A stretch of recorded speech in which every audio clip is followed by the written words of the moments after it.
You know what? I have the urge to buy a weighted blanket. Let me just whip up my phone and play this game. Why does this narrative sound a lot like a casino mobile game ad? Hey everyone, it's me Gwen, back again to discuss another game.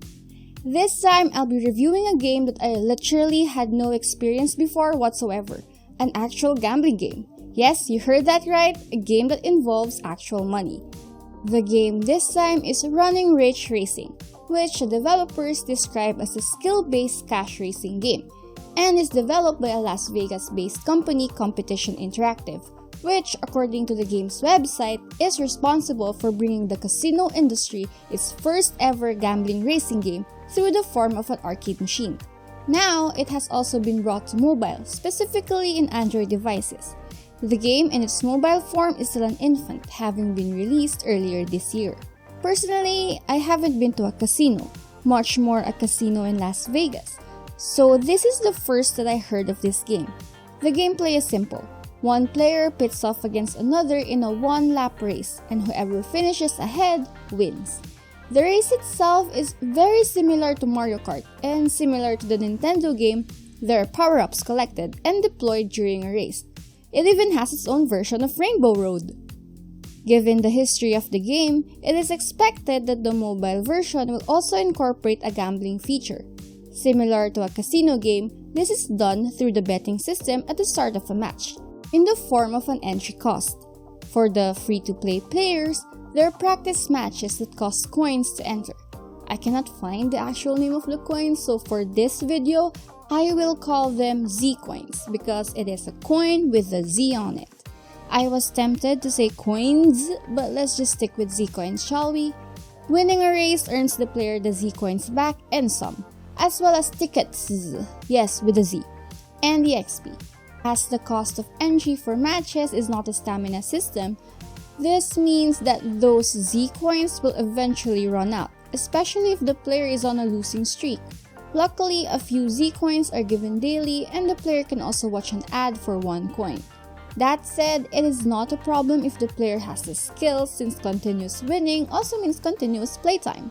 However, the actual intended audience of this game is, of course, the ones who are willing to put real money into the game. For those people, they can enter a match and bet real-life money.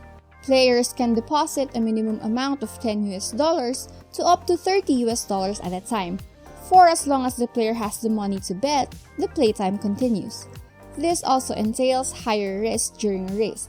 High risk, high return, since continuous wins translate to winning actual money. The game's name of Running Rich actually defines what the game is. Completing a race regardless of result rewards tickets, and these can be claimed for prizes like changing the username or a Porsche Boxster. Wait, what?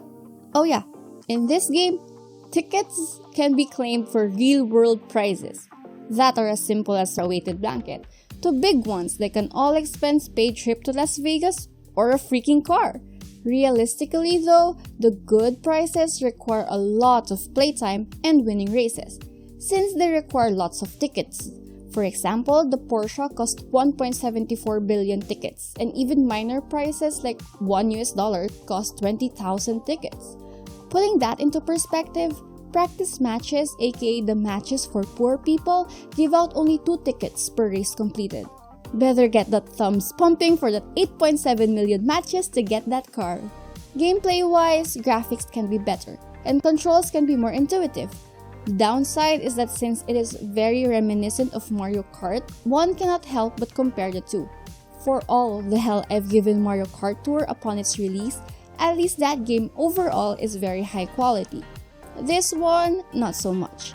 Then again, that's comparing a gaming behemoth to a small dev team. Evidently, this game is still new with only a limited number of characters and tracks available. There are also minor issues in the user experience.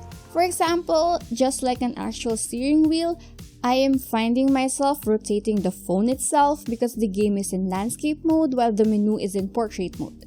However, the main attraction of this game is the chance to be able to accumulate enough tickets to gain prizes that can actually be touched by one's own hands.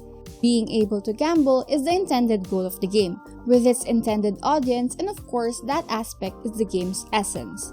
It is also good that the game does not gatekeep those that are strictly free-to-play players, and instead just opt to strictly limit the game experience. One key to success that the game still needs is the game's availability in the Google Play Store, since currently, as of the making of this video, it is still only downloadable on Skills. This is most probably because of how actual cash is directly involved in the game's gameplay. This also limits the player that can legally participate in this game, as skill-based cash gaming is not permitted in some countries. This is the perfect part to say that we're sponsored by a VPN, but nope, we do not have that sadly. How about you guys? What do you think of being able to actually gamble real money inside a mobile game? Feel free to comment and discuss down below. This has been Gwen, stay safe always, and bye!